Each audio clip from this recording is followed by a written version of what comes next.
Imagine for a moment that the manner in which you deal with money is not only a matter of finance, but rather a spiritual matter that influences the way you relate to God. One can say that money has an impact on all aspects of our lives, including our hopes, our concerns, our families, and even our faith. Jesus spent more time discussing money than he did on a great number of other subjects, not because money is a bad thing, but rather because it reveals what actually owns our hearts. The lesson that the Bible actually teaches regarding wealth and material possessions is going to be dissected on this day. Clarity, wisdom, and freedom are the means by which one achieves freedom, not via pressure or shame. It's possible that by the time you reach the conclusion of this message, you will no longer find yourself looking at your wallet in the same manner. Having an understanding of biblical stewardship. Beginning with a fact that serves as the basis for everything else is a good place to begin. Everything belongs to God. Psalm 24 verse 1 says, "The earth is the Lord's and everything in it, the world and all who live in it." That verse flips our current mindset upside down. We often exclaim, "My money, my house, my car, or my business." But Scripture reminds us that nothing truly belongs to us. Everything we have, every resource, every chance, every skill ultimately belongs to God.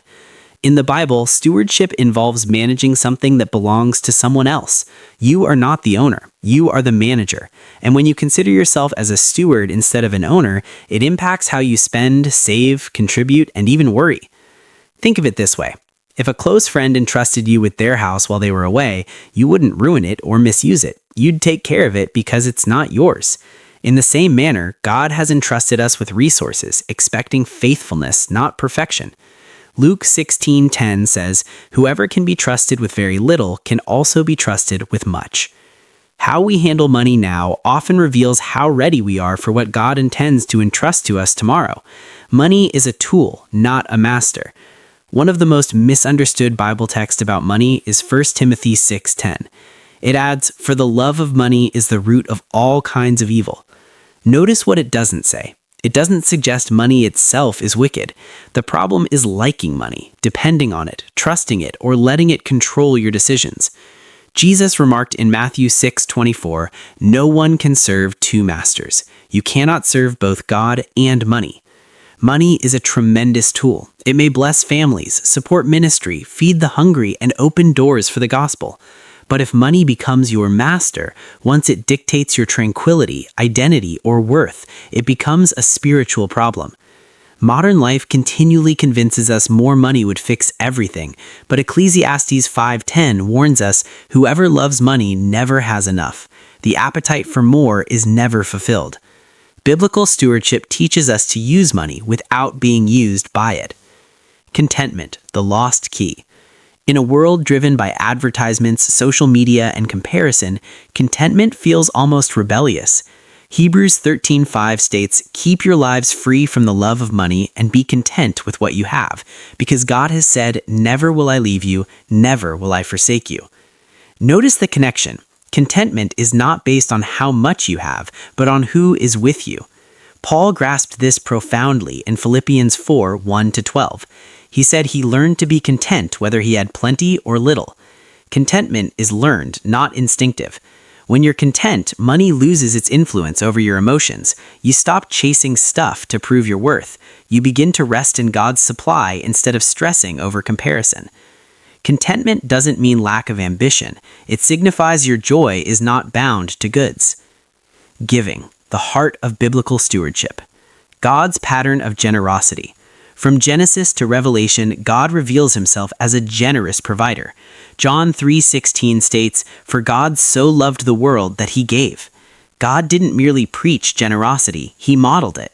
Giving in the Bible is not about loss, it's about trust. Proverbs 3:10 says, "Honor the Lord with your wealth, then your barns will be full to overflowing." When we contribute, we are not informing God of our generosity, we are declaring our dependence on him. Giving reminds us that our security does not come from money, but from God. Giving freely, not fearfully. One of the clearest lessons on donating is found in 2 Corinthians 9:7. Each of you should contribute what you have determined in your heart to offer, not reluctantly or under compulsion, for God likes a cheerful giver. God is not interested in pressured giving or guilt-driven generosity. He wants willing hearts. In Mark 12:41-44, Jesus pointed out the widow who provided 2 small pennies. Financially, it seemed insignificant. Spiritually, it was powerful. Jesus said she contributed more than everyone else because she gave out of her poverty, not her luxury. Biblical stewardship honors the heart behind the gift, not the size of it. If this message is helping you see money through a biblical lens, like this video, comment, "Lord, teach me to be a faithful steward," and share this with someone who may be struggling with finances. And don't forget to subscribe to Bible for more practical, faith-filled teachings. Saving, planning, and intelligence. The Bible supports wise planning. Some people assume faith means ignoring planning, yet Scripture teaches balance. Proverbs 21:5 says, "The plans of the diligent lead surely to abundance." Joseph is a powerful example. In Genesis 41, God provided him with wisdom to stockpile grain during years of abundance, so Egypt could survive famine. Saving was not a lack of faith, it was obedience. Stewardship includes budgeting sensibly, avoiding unnecessary debt, preparing for future needs. Jesus himself remarked in Luke 14:28, "Suppose one of you wants to construct a tower. Won't you first sit down and estimate the cost?" Planning glorifies God because it reflects wisdom and responsibility. Debt and financial freedom. The Bible does not say debt is always immoral, but it clearly warns us about its risks. Proverbs 22:7 states, "The borrower is slave to the lender." Debt can limit generosity, create stress, and restrict freedom. God intends his people to live free, not constantly burdened. Romans 13:8 advises us, "Let no debt remain outstanding except the continuing debt to love one another." Biblical stewardship drives us toward freedom, not bondage, eternal perspective on assets, temporary wealth, everlasting influence. Jesus provided one of the most critical warnings about possessions in Matthew 6:19-20. "Do not store up for yourselves goods on earth, but store up for yourselves treasures in heaven." Earthly possessions are temporary. Eternal influence lasts forever. The parable of the rich idiot in Luke 12:15-21 tells of a man who accumulated wealth but ignored God. His life died suddenly, and all his assets mattered nothing. Jesus concluded by saying, "This is how it will be with whoever stores up things for themselves, but is not rich toward God." True stewardship always asks, how does this honor God and serve others? Generosity expresses trust in God.